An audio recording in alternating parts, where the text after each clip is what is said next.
Dear brothers and sisters in the Lord, ప్రభునందు ప్రియమైన సహోదరి సహోదరులారా, today's verse for our meditation is taken from the book of Zechariah chapter 3 verse 9. ఈ రోజు మన ధ్యానం కొరకు జకర్యా గ్రంథం 3వ అధ్యాయం 9వ వచనం నుండి తీసుకొనబడింది. I will remove the iniquity of that land in one day. ఒక దినములోగానే నేను ఈ దేశం యొక్క దోషమును పరిహరింతును. God is always showing us how much he loves us. దేవుడు ఎల్లప్పుడు మనం ఎంతగా ప్రేమిస్తున్నాడో కనపరుస్తున్నాడు. The book of Zechariah is often a neglected book.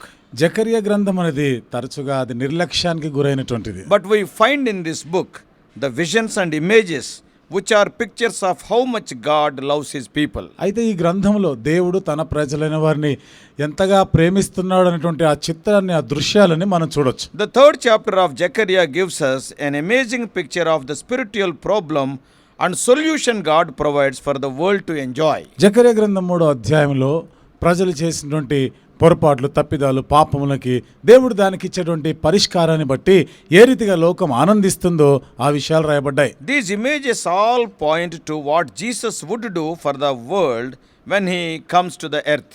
ఈ దృశ్యాలన్నీ కూడా ప్రభు మరలా భూమి మీదకి వచ్చినప్పుడు ఈ లోకానికి ఏమి చేయబోతున్నాడు అనే దృశ్యాలు ఇక్కడ కనబడుతున్నాయి. About his life on the cross. సిలువ మీద ఆయన యొక్క జీవితం గురించి. So let us see three important things today. కాబట్టి ఈ రోజు 3 ప్రాముఖ్యమైన సంగతులను మనం చూద్దాం. One is మొదటిది God's defense.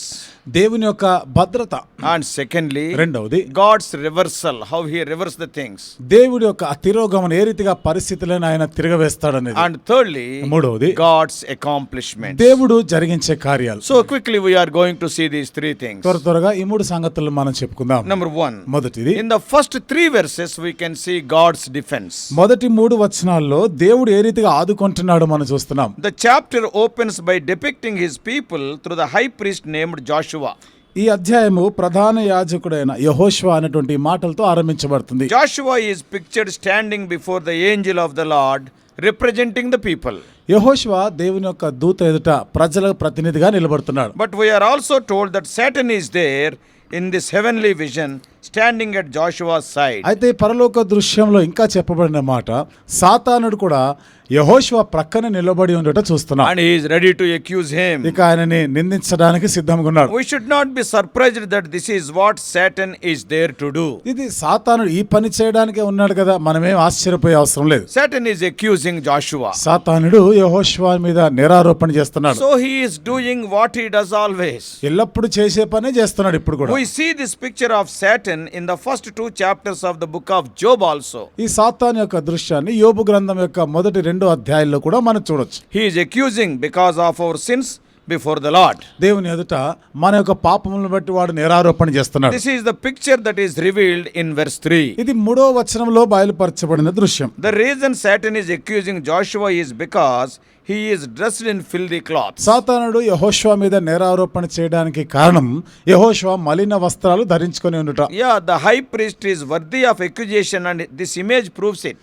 ప్రధాన యాజకుడు ఇలాంటి నేరారోపణలు చేయబడడానికి తగినవాడే అనే దానికి ఈ దృశ్యమే దానికి నిర్ధారణగా ఉంది. There are 2 things to consider regarding the high priest wearing the filthy cloths. ఈ ప్రధాన యాజకుడు మలినమైన వస్త్రాలు ధరించుకునే దానికి 2 సంగతులు ఇక్కడ ఉన్నాయి. First, మొదటిది, the high priest was to wear brilliant clothing as he did his work before the Lord. ప్రధాన యాజకుడు దేవుని ఎదుట తాను చేసేటువంటి ఆ సేవా పరిచర్యను బట్టి తాను చాలా గొప్ప వస్త్రాలు వేసుకోవాల్సి ఉంటుంది. So from colorful clothing to precious gems, the high priest's clothing was not defiled, it was very perfect. ఆ ప్రధాన యాజకుడు ధరించేటువంటి వస్త్రాలు రంగురంగులుగాను, దాని మీద ఆ లేత పచ్చ ఈ రాళ్ళు ఇవన్నీ కూడా అమర్చబడినటువంటివి, అవేమి అపవిత్రపరచబడని వస్త్రాలు అవి. All these things we can see in Exodus 28 and 29 ఈ chapters. సంగతులన్నీ కూడా నిర్గమకాండం 38-39 అధ్యాయాల్లో మనం చదవచ్చు. And second, the English word as filthy clothing is a kind of translation. రెండవది, మలినమైన వస్త్రం అనే దానికి ఇంగ్లీష్లో అదొక అనువాదంగా ఉంది. Similar Hebrew words for typically refers to excrement or vomit, filthy totally. అంటే హెబ్రీ పదంలో గాని దాని అర్థాన్ని మనం చూస్తే అది అసహ్యమైనది గాను లేదా విసర్జించబడినట్టుగా దానికి So అర్థం this అవుతుంది. is a disgusting or a repulsive scene, disgusting. కాబట్టి ఇది ఇక్కడ So much disgusting, nispruhato. ఎంతో నిస్పృహతో కూడినటువంటి దృశ్యాన్ని మనం చూస్తున్నాం. Rather than picturing purity and holiness, అక్కడ పరిశుద్ధత పవిత్రత గురించి చూపించడానికి బదులుగా the high priest is a stomach turning or gross picture. ప్రధాన యాజకుడు ఇట్లా కడుపు తిప్పినటువంటి దృశ్యంగా మనం చూస్తున్నాం. The high priest is completely disqualified and has no way to cleanse himself. ప్రధాన యాజకుడు పూర్తిగా అనర్హుడుగాను ఇక పవిత్రపరచబడేటువంటి స్థితి లేనట్టు చూస్తున్నాం. But look what the Lord does in verse 2. అయితే 2వ వచనంలో దేవుడు ఏమి చేస్తున్నాడో చూస్తున్నాం. The Lord does not condemn. దేవుడు అతన్ని శిక్షించలేదు. The Lord does not agree that the high priest should be condemned or accused. ఈ ప్రధాన యాజకుడు ఈ రీతిగా నేరారోపణ చేయబడుతూ శిక్షించబడుట దేవుడు దాన్ని సమ్మతించడం లేదు. No doubt by seeing his dress he should be clearly condemned. ఏ సందేహం లేకుండా అతని వస్త్రాలను బట్టి అతడు నిజంగానే శిక్షార్హుడే. But rather the Lord rebukes Satan. అయితే దానికి బదులుగా దేవుడు సాతానుని గద్దిస్తున్నట్టు Not the చూస్తాం. high priest. ప్రధాన యాజకుడిని కాదు. The Lord pictures his people as chosen by him and snatched out of the fire. దేవుని యొక్క ప్రజలైన వారు దేవుని చేత ఎన్నుకోబడిన వారుగాను అగ్నిలో నుండి కొరివిలో నుండి బయటికి లాగబడినట్లుగా అక్కడ దృశ్యం చూస్తున్నాం. Rather than allowing the deserved judgment, God has pulled his people out of the fire to rescue them from the judgment and sin. ఆ తీర్పుకి గురయ్యేదానికి బదులుగా తీర్పును పాపము నుండి వారిని ఆయన బయటికి లాగుతున్నట్టుగా మనం చూస్తున్నాం. God is defending them. దేవుడు వారిని ఆదుకుంటున్నాడు. So that is the defense we are seeing. ఇక్కడ దేవుని యొక్క భద్రతను మనం చూస్తున్నాం. Secondly, రెండవది God's reversal in verses 4 to 7. 4 నుండి 7 వచనాల్లో దేవుడు దానిని మలిచినట్టు చూస్తున్నాం, పరిస్థితులు మారుస్తున్నాడు. The next picture is of amazing declaration. ఇక్కడ తర్వాత దృశ్యాన్ని మనం చూస్తున్నాం. ఎంతో అద్భుతమైన రీతిలో ఆయన ప్రకటిస్తా ఉన్నాడు. For these filthy clothes to be removed from the high priest. ప్రధాన యాజకుడి నుండి ఆ మలినమైన వస్త్రాలు తీసివేయబడేదానికి. What does this mean? అంటే దీని అర్థం ఏమిటి? Look at the middle of the verse 4. ఈ వచనం మధ్య భాగం చూడండి, 4వ వచనంలో God has removed their sins and has clothed him with pure robes. నుండి దేవుడు వారి దోషమును పరిహరించి ప్రశస్తమైన వస్త్రములతో నిన్ను అలంకరించుచున్నాను అని God సెలవిచ్చాడు. comes to him and has his filthy clothes removed. దేవుడు అతని యొద్దకు వచ్చి అతని మలిన వస్త్రాలను తీసివేసినాడు. This picture is to end any argument that you may have to the Lord that you think you are too filthy to come to him. కాబట్టి ఈ దృశ్యము ఏం చూపిస్తా ఉందంటే నువ్వు ఎంతటి మలినమైన వాడివైనా దేవుని వద్దకు రావడానికి అదేమి నీకు ఆటంకం కాదు. You are not too filthy. నువ్వు అంత మురికి మలినమైన వాడేమి కాదు. Your life is not too gross that God will not come to you and remove your filth and give you a clean garment. నీవు చేసినటువంటి ఆ పొరపాట్లు పాపము దేవుడు యొద్దకు రాలేనంతగా లేదా దేవుడు నిన్ను పవిత్రపరచనంతగా ఆ అంతటిదిగా అదికేమి కాదు. అది You can have a fresh start with God. నీవు దేవుని దగ్గరికి వచ్చి మరలా నూతన ఆరంభాన్ని మీరు ఆరంభించవచ్చు. We are not too filthy for God.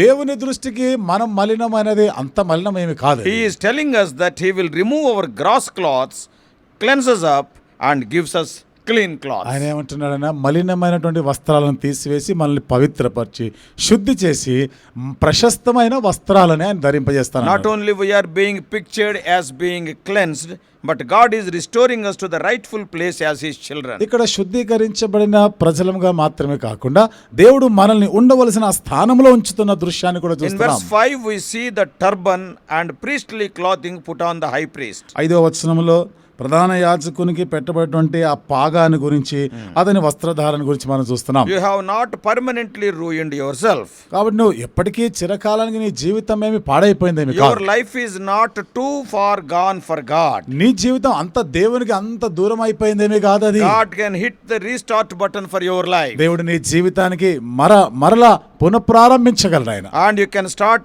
all over with him and with yourself. కాబట్టి నీవుగా దేవునితో పాటు నువ్వు మరలా నువ్వు ఆరంభించవచ్చు. This is the hope that God is picturing in this scene. ఈ దృశ్యంలో దేవుడు ఈ నిరీక్షణ కలిగిస్తున్నాడు. Listen to the start language in verse 7. చూడండి 7వ వచనం ఆరంభించుట దాని భాషను చూడండి ఎట్లా ఉందో. If you walk in my ways and keep my charge, then you will rule my house, have charge of my courts. నా మార్గములలో నడుచుచు నేను నీకు అప్పగించిన దానిని భద్రముగా గైకొనిన ఎడల నీవు నా మందిరం మీద అధికారివై నా ఆవరణములను కాపాడువాడవగదు. Now you will have the right to access me. కాబట్టి నీవు నా యొద్దకు సరైన ప్రవేశము, ఆ అధికారం ఉంటుంది నీకు. So do you see the reversal imagery? చూసారండి, ఇక్కడ ఇది ఏ రీతిగా తిరోగమనం చూస్తున్నామో. See, you were filthy, but I have cleansed you. నువ్వైతే మలినమై ఉన్నావు, కానీ నేను నిన్ను శుద్ధి చేసినాను. Now you can belong to me. ఇప్పుడు నువ్వు నాకు చెందిన వాడవై ఉండొచ్చు And enjoy working for my kingdom. నా రాజ్యం కొరకు పని చేస్తూ ఆనందించవచ్చు. You can have access to the divine presence. దైవ సన్నిధానంలోనికి నీకు ప్రవేశం If ఉంటుంది. you will not respond to the cleansing of the Lord, then God will grant even more to your life. ప్రభు శుద్ధీకరణకి గాని నువ్వు ఒప్పుకోకపోయినట్లయితే దేవుడు మరింత ఎక్కువగా నీ జీవితం నీ పట్ల So చేస్తాడు. this is the reversal. కాబట్టి ఇది తిరోగమనం చూస్తున్నాం. Satan is telling, సాతానుడు he ఏమంటున్నాడు? is filthy. ఇతను మలినమై Keep ఉన్నాడు, him away. ఆయన దూరం So you పెట్టమంటాడు. know what God is telling? అయితే దేవుడు ఏమంటున్నాడు He is చూడండి, clean.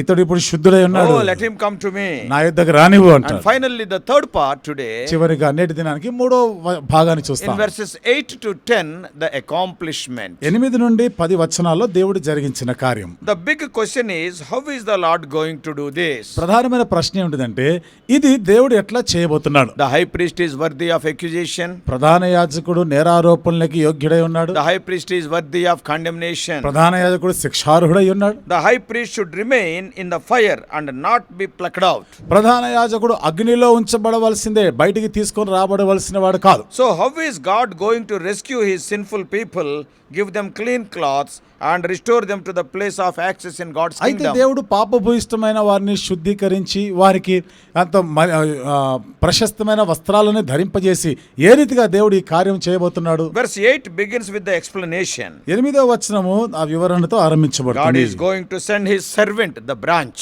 దేవుడు ఆ కొమ్మ అనేటువంటి, అంటే తన సేవకుడు అనే కొమ్మని, చిగురు అనేటువంటి ఆ కొమ్మని ఆయన పంపించిన A ఉన్నాడు. stone will be set as a memorial before the people with the inscription that in a single day the sins of the land will be removed. చూడండి, అక్కడ రాతి మీద ఒక మాట రాయబడుతుంది, ఒక్క దినములోగానే దేవుని ప్రజల యొక్క దోషము తీయబడుతుంది. Oh, this is the verse for our meditation today. ఇది నేటి దినము మన ధ్యానం కొరకైన వచనం కూడా. Now you may wonder why the Christ would be called as the branch. ఇప్పుడు క్రీస్తు ఎందుకు చిగురు లేదా కొమ్మ అని పిలువబడుతున్నాడు? మీరు ఆశ్చర్యపోవచ్చు. The branch became a messianic title to refer to the coming of Christ in prior prophecies. ఆ కొమ్మ అనేది ఎంతో పూర్వం ఉన్న ప్రవచనాల ప్రకారము మెస్సయ్యగా క్రీస్తు రాబోతున్నాడు. If you read in the book of Jeremiah 23 verses 5 and 6, ఇర్మియా గ్రంథం 23వ అధ్యాయం 5-6 వచనాల్లో చదివితే, and also in Jeremiah 33 verses 15 and 16, ఇర్మియా గ్రంథం 33వ అధ్యాయం 15-16 వచనాల్లో you చదివితే can see that Lord Jesus Christ is referred as a branch. యేసుక్రీస్తు ప్రభువారు కొమ్మగా అక్కడ చెప్పబడ్డారు. So the reason is to picture a family tree.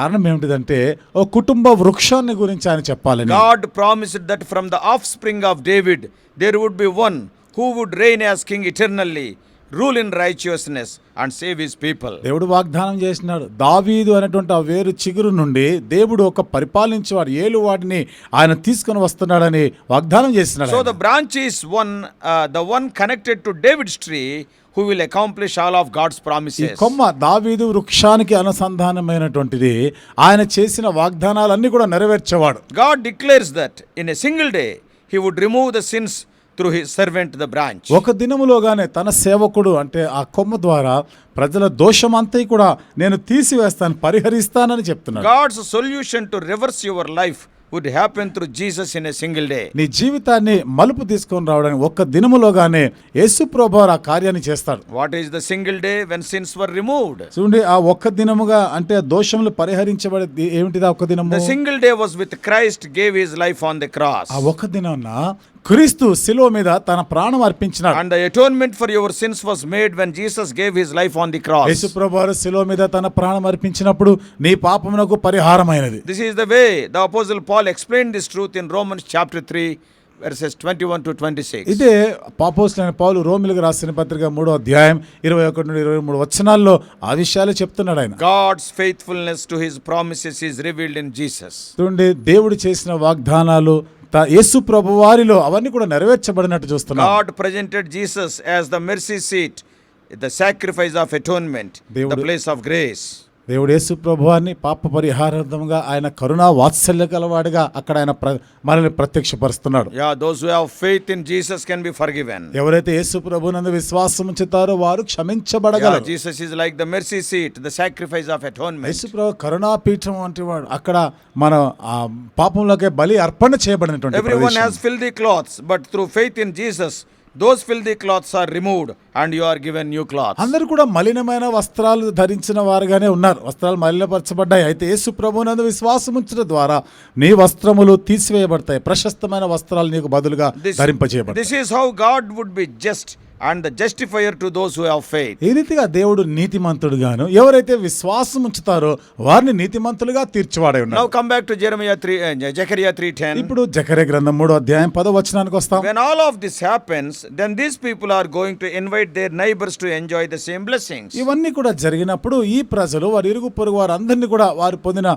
ఈ యొక్క ఆశీర్వాదాలు వారును అనుభవించలాగా ఆహ్వానిస్తారు. Sitting under your own vine and fig tree is an image that we read about in the days of Solomon. ద్రాక్ష చెట్లు అంజూరపు చెట్ల కింద కూర్చుండుట ఇవి సొలొమోను దినాలను జ్ఞాపకం చేస్తా ఉంది. Yeah, when under his reign the people enjoyed great peace and prosperity. అంటే సొలొమోను యొక్క పరిపాలనలో ప్రజలు ఎంతో నెమ్మదిగాను శాంతి సమాధానాలతో ఉండినారు. And 1 Kings 4:25 speaks the same. మొదటి రాజుల గ్రంథం 4వ అధ్యాయం 25వ వచనంలో ఆ మాటలే The రాయబడ్డాయి. picture is used was to sit under your own vine and fig tree. దృశ్యం ఎట్లా ఉంది ఇక్కడ? మీ స్వంత ద్రాక్ష చెట్లు అంజూరపు చెట్టు కింద కూర్చుండుట. Now God's people can have this peace and prosperity because Jesus took away our filthy clothes and they invite others to have their filthy clothes also to be removed. యేసు ప్రభువు వారి మలిన వస్త్రాలు తీసివేసిన కారణాన్ని బట్టి వారి ఇరుగు పొరుగు వారిని కూడా వారు కూడా ఆహ్వానించి వారు కూడా ఇలాంటి మలిన వస్త్రాలు తొలగించబడలాగిన యేసు ప్రభు వారి ద్వారా ఇది So సాధ్యపరచబడుతుంది. the other people also can have the same peace and prosperity. ఇతరులు కూడా ఇదే నెమ్మది అభివృద్ధి సమాధానాన్ని కలిగి ఉండగలరు. The cross is the monument to this moment. కాబట్టి ఈ క్షణంలో ఆ సిలువయే మనకు The జ్ఞాపకార్థమైనది. cross is the monument that proclaims that sins have been removed in a single day. ఆ సిలువయే మన ఒక్క దినములోగానే పాపములన్నిటికీ పరిహారమైందని జ్ఞాపకార్థ సూచిక అది. The cross is also the monument to this movement. కాబట్టి ఈ సిలువ ఇప్పుడు ఈ క్షణాలకు కూడా అదొక జ్ఞాపకార్థమైనదే. The movement is to tell other people that they can have peace and prosperity. అదేమిటి? ఇతరులు కూడా నెమ్మది అభివృద్ధి పొందగలరని ఇతరులకు మనం తెలియపరచట ఆహ్వానించట. They also can have their life restarted. వారు కూడా తమ జీవితాలని మరలా నూతనంగా ఆరంభించవచ్చు. They also can have new clothes and a new life. వారు కూడా నూతన వస్త్రాలు నూతన జీవితాన్ని కలిగి ఉండగలరు. Read how Apostle Paul again expressed this glorious truth in Romans 3. ఏ రీతిగా అపోస్తలుడైన పౌలు ఈ మహిమాయుక్తమైన ఈ సత్యాన్ని రోమిలకు రాసిన పత్రిక 3వ అధ్యాయంలో ఆయన బయలుపరుస్తున్నాడు. If you చూడండి read verses 31 to 34. 31 నుండి 34 వచనాలు మీరు చదవగలిగితే. So now if God is on our side, who can stand against us? కాబట్టి ఇప్పుడు దేవుడు మన పక్షంగా ఉండగా ఇక మనకి విరోధి ఎవడు? The implied answer is that no one can stand against ఇక్కడ us. దానికి ఉన్నట్టు అన్వయింపజేసేటువంటి జవాబు ఏమిటిది? ఎవ్వడును నిలవజాలడు. God did not spare his own son for us, but gave him up for us. దేవుడు తన సొంత కుమారుని వెనుదీయక మనల్ని అప్పగించడానికి ఆయన వెనుక తీయలే. So this proves that God will grant us everything. ఇదేమి నిర్ధారిస్తుంది? దేవుడు సమస్తమును చేయవాడు. If God will sacrifice his own son for you, దేవుడు తన సొంత కుమారుని నీ కొరకే బలిగా అర్పించగలిగినప్పుడు then what could God hold back from you? మరి నీ నుండి నీకు ఇవ్వకుండా ఏది ఆయన మరి ఆపగలడు? ఆయన Nothing. కాదు, ఏది చేయలేడు. There is nothing he will hold back from you. కానీ నీ నుండి ఆయన ఆపగలిగేది ఏమీ లేదు. Now listen to Romans 3:33. ఇప్పుడు రోమిలకు రాసిన పత్రిక 3:33 చూడండి. So who can bring an accusation against God's elect? చూడండి, దేవుని చేత ఎన్నుకోబడిన వారి మీద నేరారోపణ దోషారోపణ చేయవాడెవడు? This is the picture of Zechariah 3. ఇది జకర్యా గ్రంథం 3వ అధ్యాయం యొక్క దృశ్యం. Satan wants to bring accusation against you. సాతానుడు నీకు విరోధంగా నేరారోపణ But what చేయాలనుకుంటున్నాడు. God is doing? అయితే దేవుడు ఏం చేస్తున్నాడు? God is rebuking Satan because God has justified us through the death of Jesus. దేవుడు సాతానుని గద్దిస్తున్నాడు. ఎందుకని? యేసుక్రీస్తు ప్రభువు మరణము ద్వారా మనల్ని నీతిమంతులుగా తీర్చినాడు కదా. And therefore there is no one to condemn you.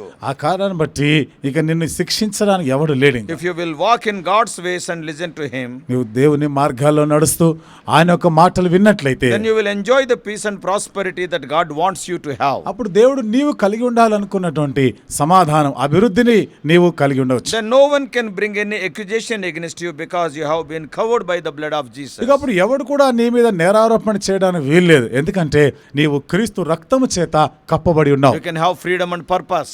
కాబట్టి నీవు ఒక స్వేచ్ఛ, స్వాతంత్ర్యం, ఒక ఉద్దేశం కలిగి ఉండగలవు. And you can have satisfaction and hope. నీవు సంతృప్తిని, నిరీక్షణను కలిగి ఉండగలవు. And you can have rest and a meaning if you will come to the cross of Jesus this very day. ఈ దినమే యేసు ప్రభువారి శిలువ చెంతకు వస్తే నువ్వు నెమ్మది కలిగి ఉండగలవు, సమాధానం పొంది ఉండగలవు. So may God help you to take such a decision. ఇలాంటి తీర్మానం తీసుకునేలాగా దేవుడు నీకు సహాయం చేయనుగా. Let us pray. ప్రార్థన చేసుకుందాం.